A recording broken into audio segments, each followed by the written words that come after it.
sound of envelopes in the evening, it sounds like victory. Thank you for your support. Thank you for your thoughtful support of this cause. There are a lot of good causes, and we sure appreciate you helping. The libraries.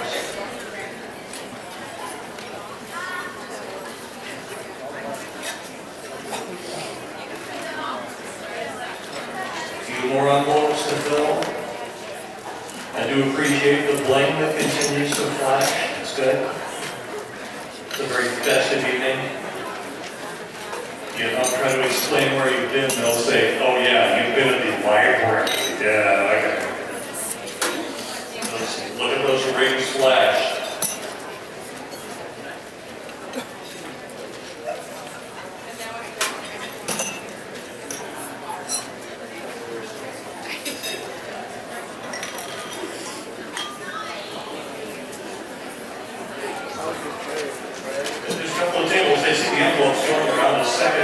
Thank you. Thank you very much.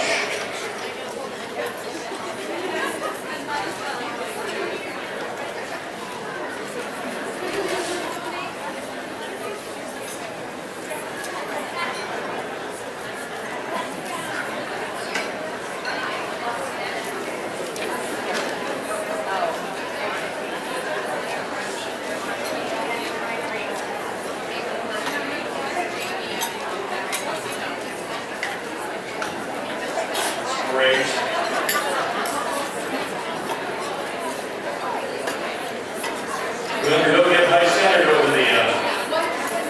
the centerpiece on the table. I understand there are still a couple of centerpieces left, so we'll be able to find one for you if you want to purchase the one your table is already spoken for. We'll get you one. $65.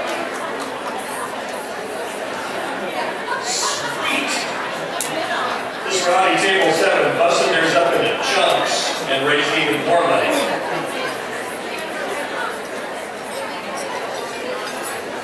We got your envelopes yet? Up. Envelopes in the air, down in front, in the middle there. For the back. Feel like I'm watching something? There's one way over there. Time? 8:45. 8:45. Thank you.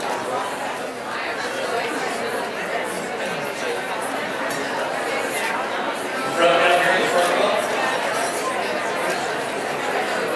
Make sure your envelope is filled out and collected. Just a few more. Careful holding up pieces of paper right now. Because some people who are looking at the program like this, careful, you're going to find something.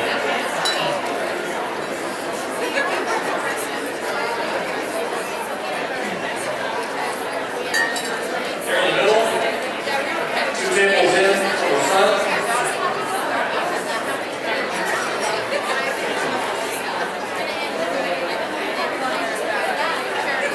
Go.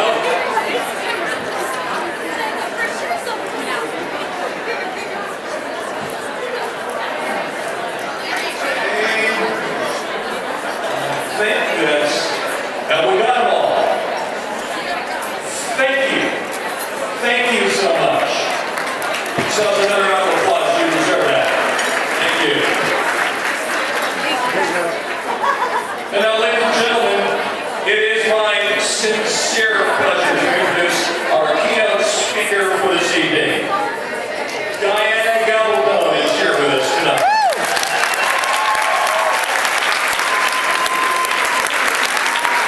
She is rock star hot right now, and really something special. One reason I say she's something special is that every year the foundation tries to recruit an author or illustrator who comes from a different genre to be the featured speaker this evening. You've been to previous dinners, you know we've had a travel writer, a romantic suspense writer, the author of a autobiography, a screenwriter, a mystery writer. I guess this is our first entry in historical fiction and romance and mystery and adventure and science fiction and fantasy and stuff.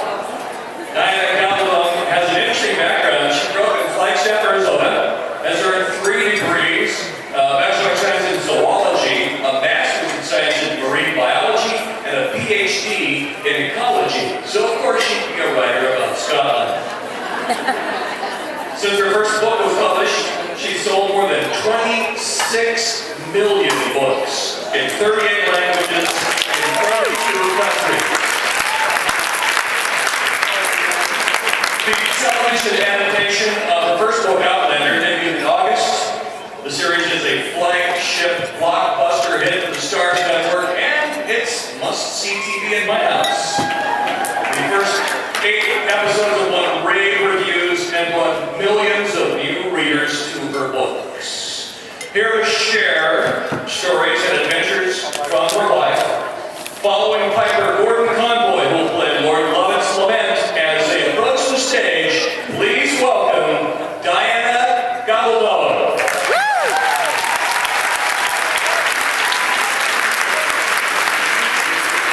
All right, where is she?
Thank you so much, George, for that lovely send-off, and for the lovely music you've been coordinating us with on and off through the evening. Very authentic. Piper, from Loch Lomond, he tells me. And he tells me that it's much different being in America. He says, you guys have a much different attitude toward things, sort of like being on a different planet. I've been in Scotland, I can tell you that that's probably right. Except when we're there, it's sort of a different kind of planet. Anyway, it's lovely to see so many of you here tonight. I'm really thrilled that so many people turned out for the public library. That's kind of reminiscent of my days as a university professor, when I would walk into a lecture hall with 400 or 500 people who had gathered to hear me talk about human anatomy and physiology at 8 o'clock in the morning. It was one of the most popular science electives because everyone took it, including the football team. They thought it would be easy. So I walk in at 8 o'clock in the morning. The football team was always sitting in the front row, sound asleep, these large inanimate blobs of flesh. And so I would walk up to the edge of the platform and say, well, this morning, gentlemen, we're going to discuss the history of contraception. That'll start blinking. In days of old, when nights were cold, and condoms not invented, they wrapped old socks around their cocks and babies were prevented.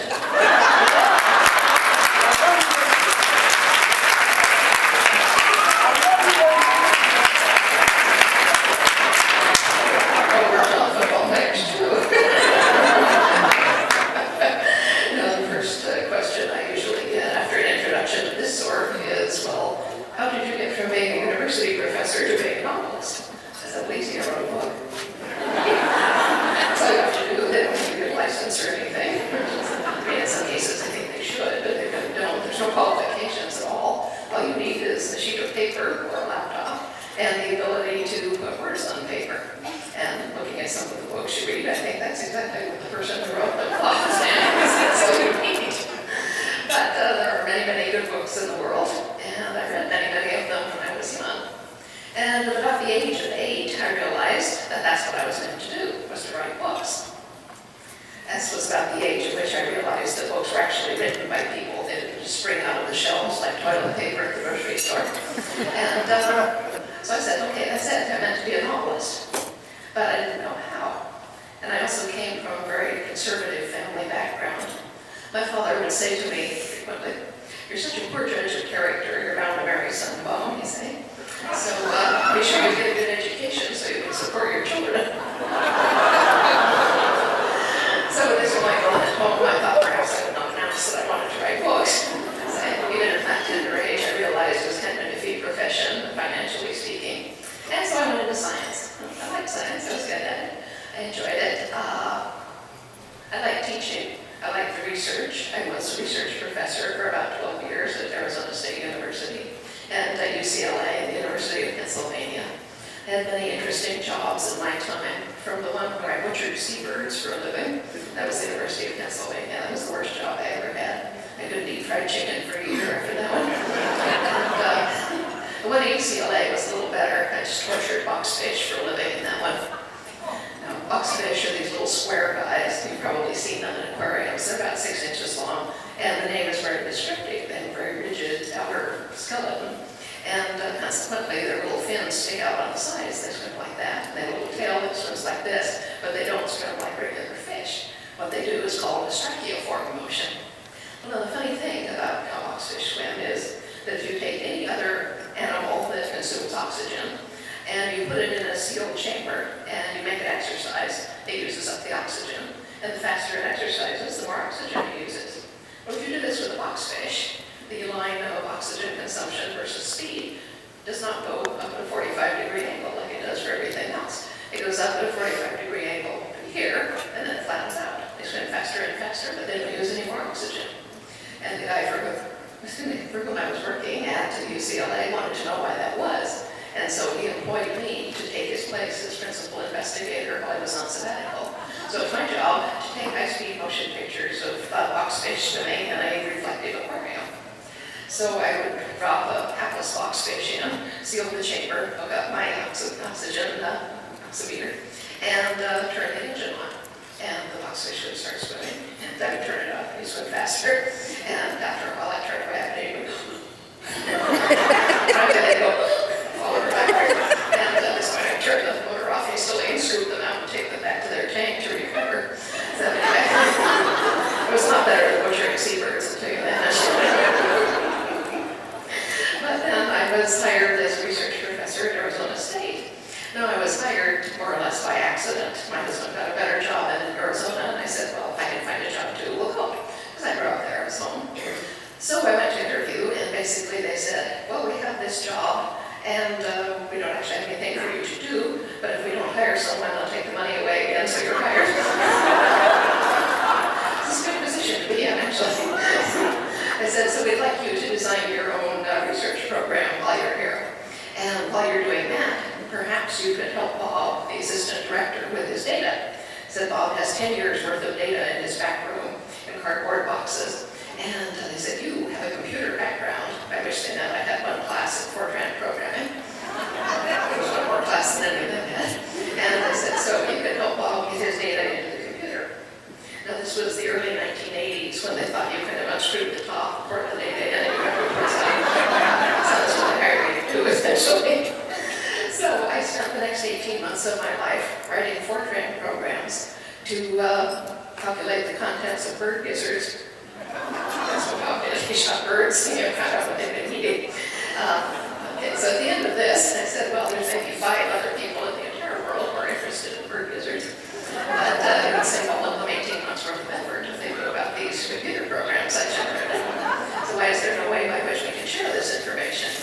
So the net upshot of this was that I ended up starting a scientific journal called Science Software Quarterly, which was for scientists who use computers in their work. This kind of morphed into international seminars for people who wanted to come and learn how to automate their laboratories and analyze their data and all that. And so, bingo, I was an expert in scientific computation. It's really easy to be an expert if there's only 6 people in the world who do what you do. To my position at the time. So this actually has something to do with how I became a novelist. At this point, I should go back to how I became a novelist, and we'll try out the ends later. There's a reason why I write long books, it's because I like digressions.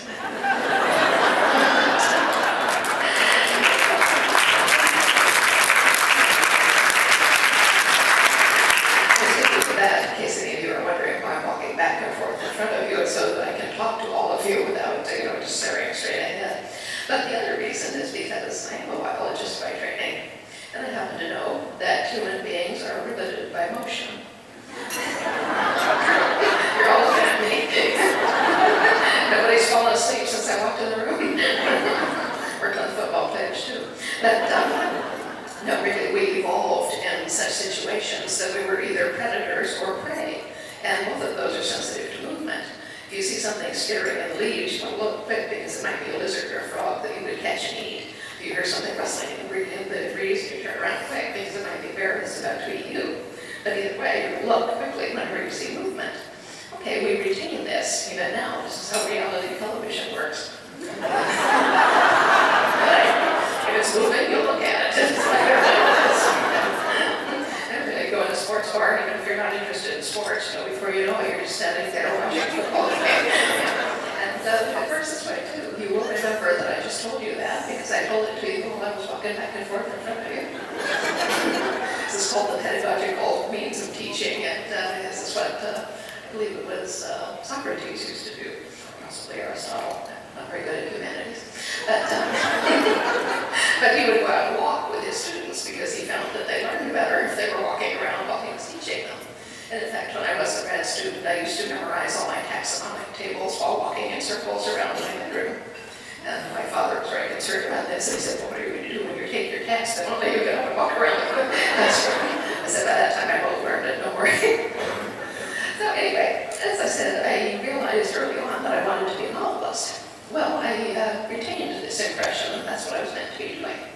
And when I turned 35, I said to myself, well, Mozart was dead at 36, maybe better to move on here. And I said, okay, on my next birthday, I will start writing a novel.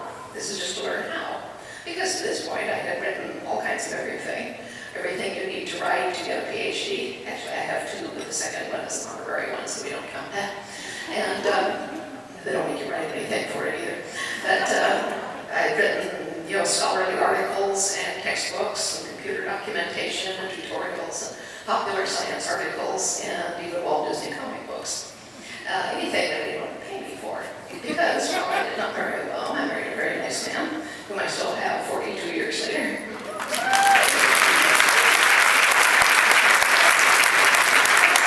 Yes, I am 62, if you're trying to work that one out. Yeah, you can get a lot of things done in 62 years if you can keep busy. And so anyway, actually had an interviewer ask me about my books, and I don't know if this conversation got onto this, but he actually asked me, did I consider myself a sexual person?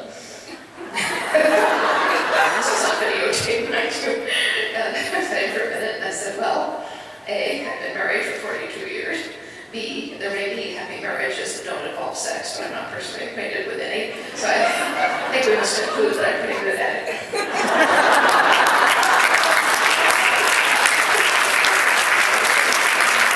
So if you're wondering, all the stuff in my books is not autobiographic.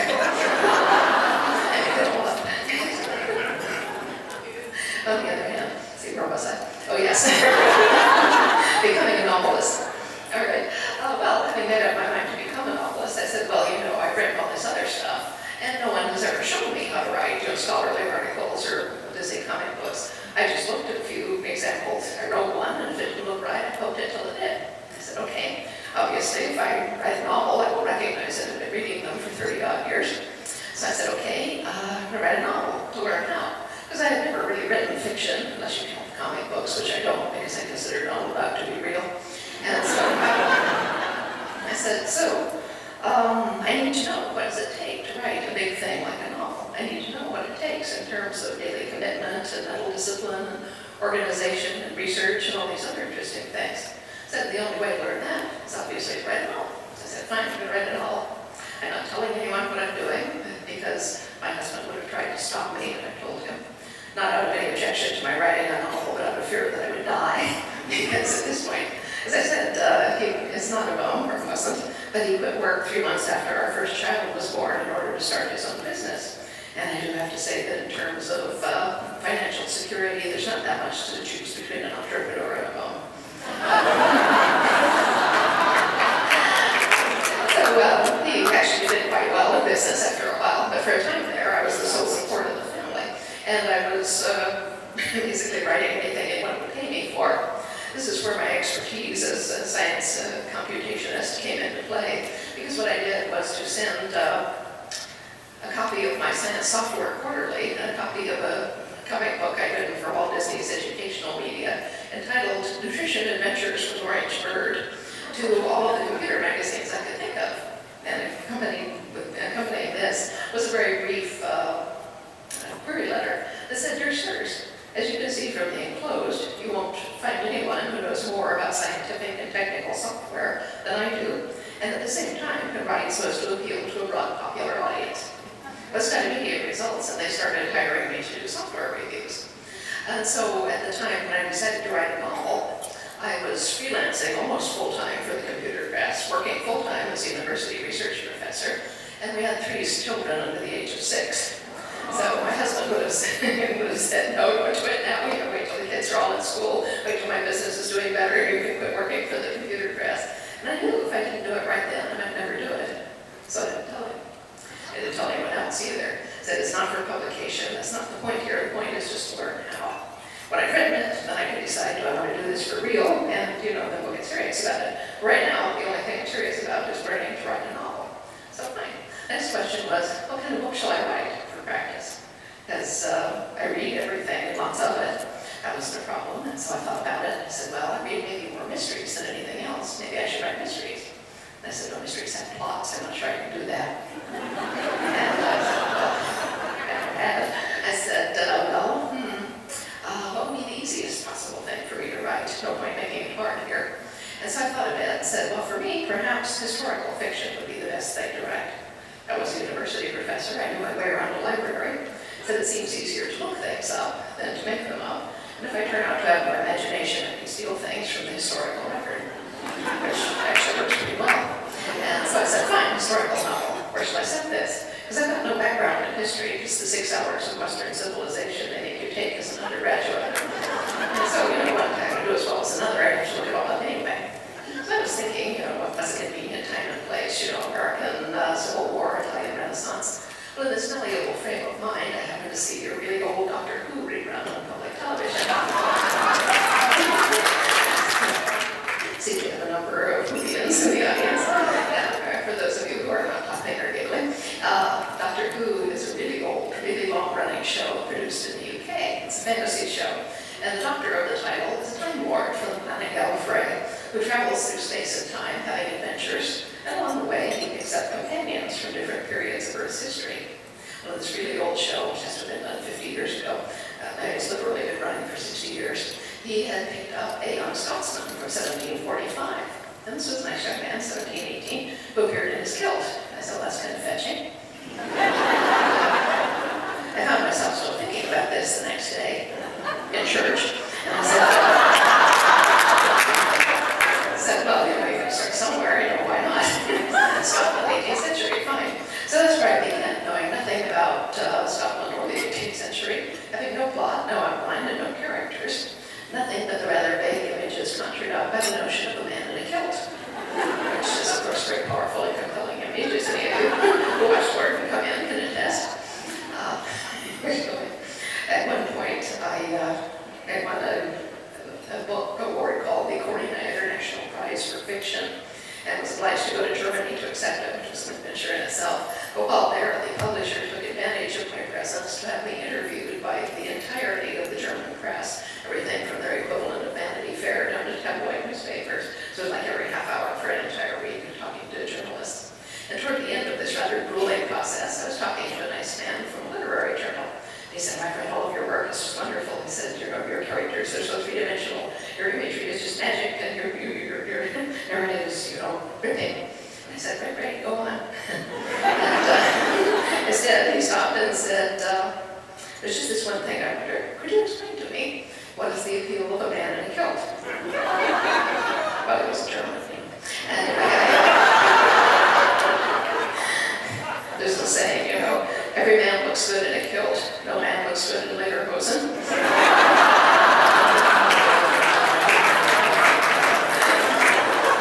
It's actually true. Anyway, as he said, what's the appeal of a man in a kilt? And I was really tired. My mother said it, but I just looked at him for a minute. And I said, well, I suppose it's the idea that you could be up against against the wall with him in a minute.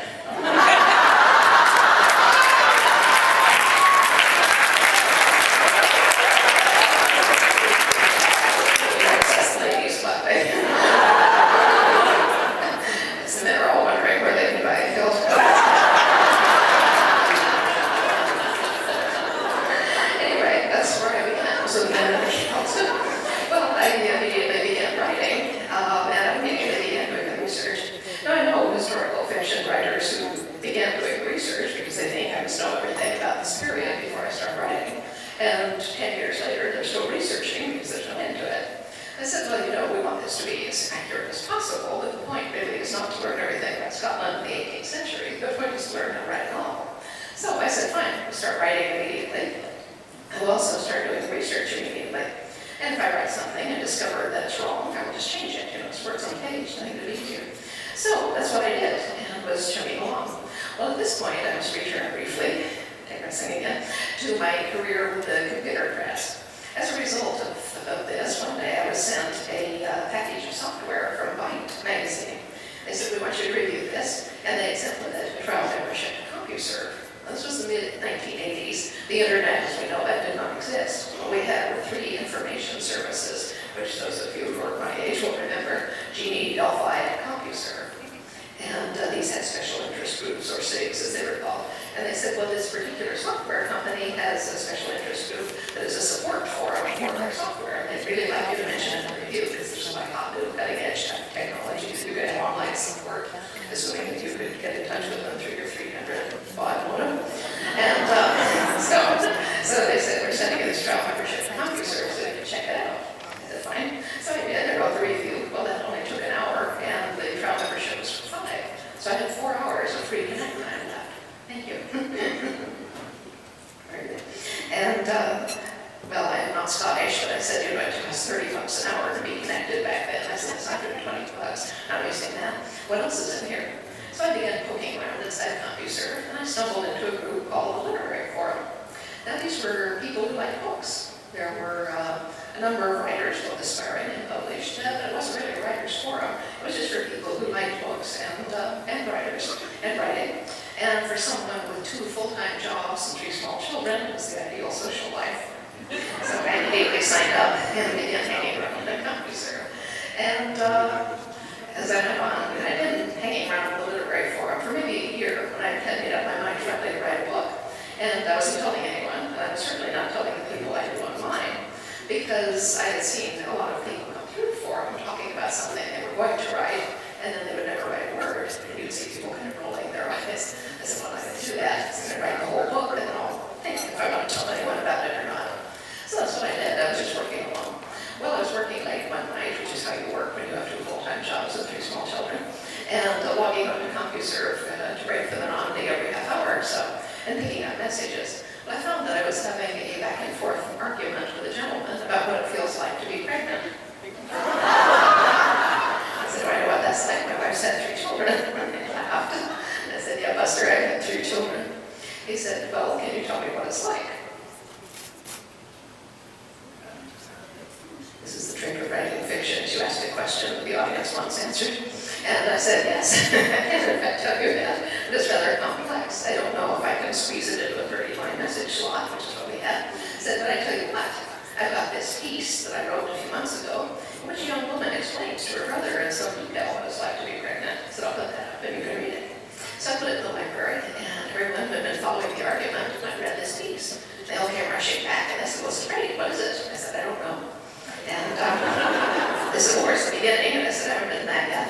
And, well, you know, put up some more of it. This is fascinating. So, this is catnip, if not actual heroin, to a writer. You know, people want to read what you're writing. No kidding, total addiction. So anyway, I was more than happy to do that. And I don't write with an outline, and I don't write in a straight line. I write where I can see things happening. And I write very slowly. I go back and forth and back and forth and back and forth in a scene. And when it's done to the best of my ability, and then I'll go and see what happens somewhere else. And so, you know, whenever I had one of these scenes that kind of stand alone without a lot of explanation, I would put it up for them. And people got more and more excited about it. And they kept saying, this is great, you should try and publish it. And I said, well, I don't even know what kind of book it is. And this was a long way before when you could have multi-genre books. And sake of argument, what should I do?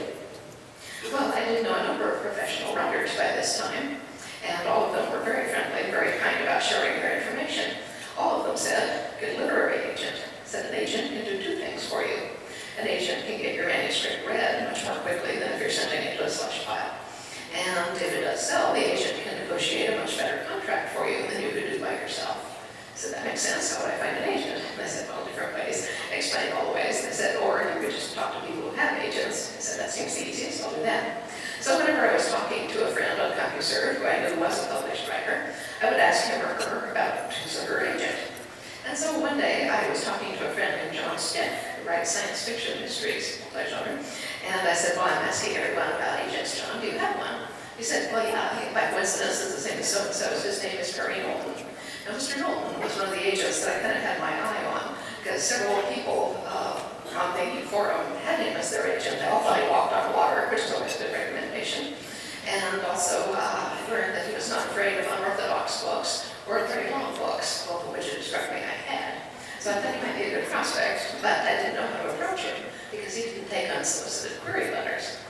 And so I was just asking questions. Well, the next thing John said was, I know you're about ready to look for an agent yourself. Would you like me to introduce you to Perry? I said, well, yes, John, that would be very nice. So John sat down and wrote a typewritten note to Perry, who, God rest his soul, was a much older gentleman who never touched a computer in his life, if you could imagine such a thing. And so it was just a normal correspondence. I followed that with my own typewritten note and said, dear Mr. Knowlton, I've been writing and selling nonfiction by myself for some years, but now that I'm writing a novel, I understand I need good literary representation. You've been recommended to me by Dr. Judy and all these people whose opinions I respect. I said, that's a very long historical novel. I don't want to waste your time. Would you willing to read excerpts from it? I didn't tell him I wasn't through writing the book. Excerpts were all I had. But he very kindly called back and said, yes, you'd be happy to read my excerpts. So I hastily typed out a 26-page single-spaced synopsis of the book and sent it with my bundle of excerpts. And he took me on the basis of an unfinished first novel, which is not usual now. I wasn't usual then either, but very lucky for me. Well, 6 months later, I finally finished the book and I sent it to Perry. And I told him during the phone conversation that the manuscript was on its way, adding casually that I would myself be in New York the next week for a scientific conference. I timed it with English skill. And he said, as I had hoped, well, come up to the office and meet me. And we never met face to face. We'd done all our business over the phone. So the next week I'm in New York and going up to Perry's office in some trepidation of mind, because at this point he was the only person in the world who read the whole book, and I didn't know what he thought about it. So, well, he turned out to be a lovely, courtly older gentleman who took me back to his office, got me a Diet Coke, and was trying to put me at my ease by telling me about his other clients. This conversation was not as reassuring as he probably thought, because it was at this point I realized that in addition to my CompuServe friends, he also represented Tony Hillerman, Frederick Forsyth, and Robert Davies, and the estate of my friend. But what was most unnerving was that he had my manuscript sitting on the desk in front of him in this huge orange box in which I shipped it. And I'm sure at some point he was going to just shove it back at me and say, well, I've read the whole thing and it's just too weird, there's nothing I can do with it, but keep me in mind if you read anything else. And so I was expecting to hear this at any moment. Instead, he said, well, you know, the thing about Robbie Davies and Freddie Forsyth and those guys is that they're all great storytellers. He laid a hand on the box and smiled at me and said, and you're another one.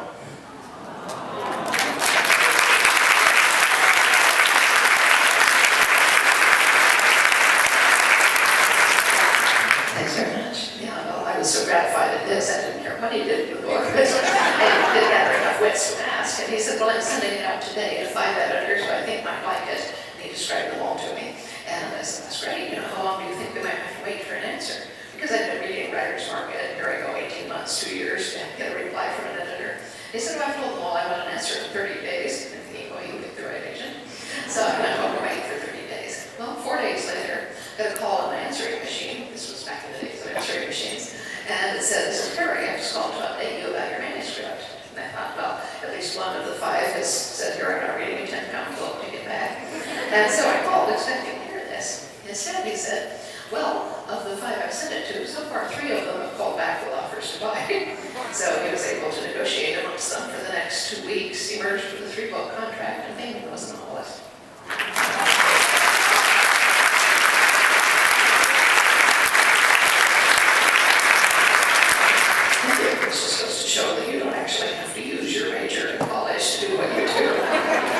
see if you want to do something. Great. Well, this would probably be a good time for me to stop talking and see if any of you have any questions that you'd like to ask. I really don't want you to sit here all night, especially if any of you want your books signed after this. And I believe that our AMC here actually has a fistful of questions. You have questions, okay. Anything you like? You're wearing a microphone too. First, to show you that I've learned something. We all do it, okay, listen. Moderator's privilege, I must ask, have you been to Scotland? I've been to Scotland many times. When was the first time and what was it like? It was great. It was exactly as I'd been imagining it. I had not been. When I wrote my first book, I did that entirely for library research for obvious reasons. But when I went, it was just as I'd been imagining it.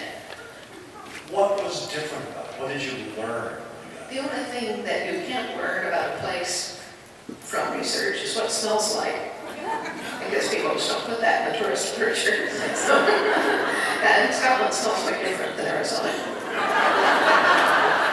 All right, some questions from the audience. Do you have any rituals that you must do before you start to write? You know, sort of a procedure. Does it begin with tea? Does it begin with whiskey?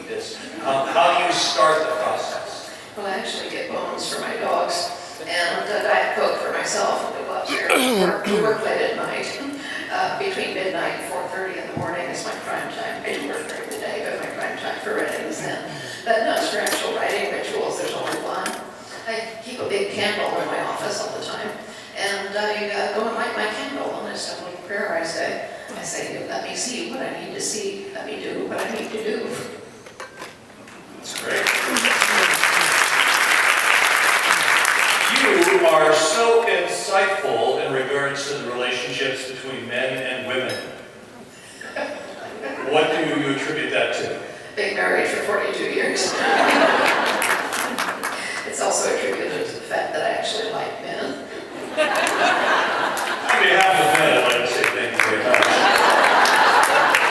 As a kilt-owning Scotsman, I must say your books have been marvelous. Can you share the process of adapting to a different medium? For example, the vision and the dream that is your book, now you see it on TV. What's that like? Well, it's totally cool, but I can't take any credit for it, really. People have been trying to make a movie out of Outlander for the last 20 years at least. Now, in case you aren't familiar with how a film option works, what that means is that when someone wants to make a movie or a TV show of your book, they come and offer you a fairly modest amount of money, which can range all over the place, but it's fairly modest. And in return for that, they get a period of time, exclusive time, a year, 2 years, 5 years, whatever you agree on. And during that time, they have the sole right to try to develop the property, which basically means raising $60 million to make the project. This may also involve attaching a director, that is getting a director who says, oh yeah, I love this project, which in turn will help to attract, name actors or something like that. If the option succeeds, if they can actually raise that kind of money, then the contract provides for them to actually buy the film rights, which is a substantially larger chunk of money. And if that happens, then they own it from there on out. They'll never get it back, whether they make the movie or not. Now, often they don't, which is why you want to be really careful who you do options with. Consequently, while we got 2 or 3 inquiries a month, we have only optioned the books, and they always want to option the entire series when there's more than one. They don't want to make a movie of the first one, have be a big success, and then be held up for $1 billion for the second one. So the contract provides escalating prices for each book in a series if they use them. So anyway, we optioned the series 4 times with respectable people. Now, the last person who optioned it was a guy named Jim Colbert, who wanted to make a motion picture. He was very serious. He made several small films himself. He was very good. He understood the books. He read Outlander 4 times before coming to talk to me.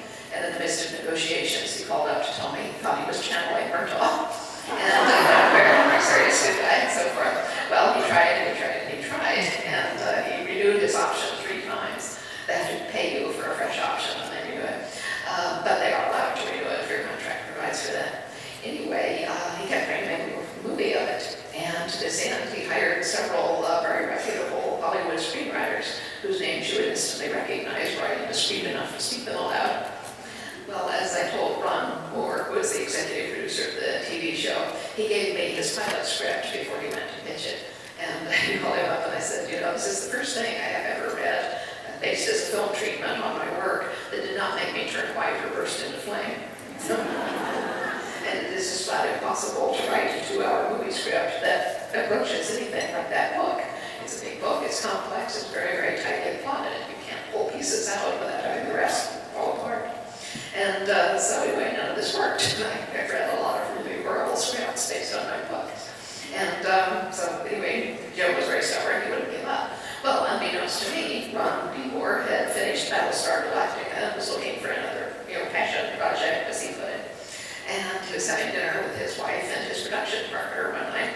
And they were discussing this. One of them said, "Oh, have you ever read Outlander? It's got everything you like. It's historical fiction, it's wonderful female main character, and so forth and so on." And the other woman came up and said, "Oh, you read Outlander?" And they started doing what two Outlander fans who meet each other unexpectedly do. So Ron said, I was just sipping my martini, and she was going on. And finally I said, "Do you have a copy of this book?" Which my wife turned to me in disgust and said, "We have 20 copies of that book all over the house, I'm sure of this." Anyway, one of them put out a copy out of her purse and gave it to him. And he stayed up all night reading it. At the conclusion of this, he went to find who had the rights. He said, "I can see how to make a TV show of this." Well, so he went and found Jim, and Jim said, "Well, I want to make a movie of it." And so Ron said, "Well, okay, we'll check back with you." So for 2 or 3 years, they checked back with him and kept saying, "Well, how's that movie working out for you, Jim?" And finally he said, "I'm beginning to think you're right, it may be a TV show."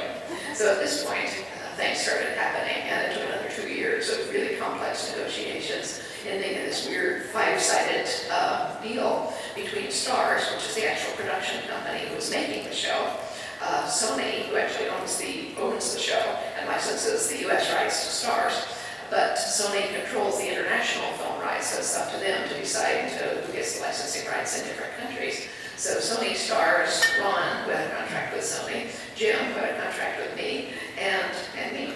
So all 5 of us were included. Anyway, it was finally concluded, and that's how we got to having a TV show.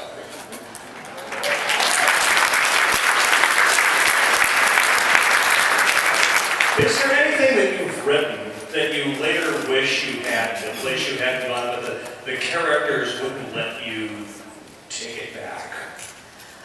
Once in a while, yeah. No, when somebody dies, it's always a terrible shock to me. There's one spot written in my own heart's blood. Those of you who have read it know what it is. But frankly, the copy editor who was copy editing it had gone through the manuscript with me, dozens of times, our way back and forth, trading pieces in this frantic hurry to get it ready for its cook date. And finally she sent me that section, and she said, "For God's sake, don't make me ever read that line that ends, it was the sound of the end of the world again." Yeah, that one. Okay, so I think this is probably one of those things that fans talk about when they start talking about this. But it's an actual official question, so I'll just go ahead and share. How realistic is it for Jamie to have been a virgin at that time? Realistic is it for Jamie to have been a virgin at that time? Actually, not unrealistic at all, given his time and place and so forth, and his circumstances. I wrote recently, last year in fact, a novella entitled Virgins, which deals with his experiences as a French mercenary, him and his brother-in-law, Ian. And if you read that, you'll have a much better idea as to why he was still a virgin when he met Claire. Though he phrased it as Sassenach, if you'd seen the harlots that service the French army, you'd wonder that I have the nerve to touch one, let alone bed one. And finally, what advice do you have for Diana Gabaldon wannabes? Well, it's really easy. Basically, there is no rule about writing that you can't break, not one, as long as you do it well. But there are 3 rules, mine, for becoming a writer. And those are fairly simple. Number 1 is read. Read everything. Read lots of everything. Because this is how you find out first what you like. You're wasting your time to write some kind of fiction that you don't like, or some kind of book that you don't like. You should only write stuff that you really love, because it's a hard job, and you need that love to propel you. But the other reason for reading a lot is that this is how you begin to distinguish technique and craft, and see how a writer does what they do. And the is that writers have no secrets. Anything we can do is right there on the page. You just have to learn how to see it. So you may be reading two mysteries. If you like mysteries and you're thinking, well, I really like this book. This one was okay, but it wasn't really great. You know, why is that? Well, I think it's the characters in this one. They seem very rounded and real and realistic. And things are kind of wooden and flat. And you think, why is that? You say, well, I think it's the way these guys talk. You know, it's short and punchy. And this one kind of drones on and he's saying things that the characters already know. And right there, you know how dialogue works. And so this is how you do it. You begin to read and distinguish what it is the writer does. Okay, so rule number 1 is read. Rule number 2 is write. You can take all the classes in the world and read all the books in the world. Nothing will teach you to write except the act of putting words on paper. Okay, this is truly appalling. I mean, it's reassuring in one way, but it's totally terrifying when it's you and the blank page, because the only thing that will get words on the page is you. And that's the only thing that'll teach you to write. So number 1 is read, number 2 is write, number 3 is the most important. Don't stop. Ladies and gentlemen,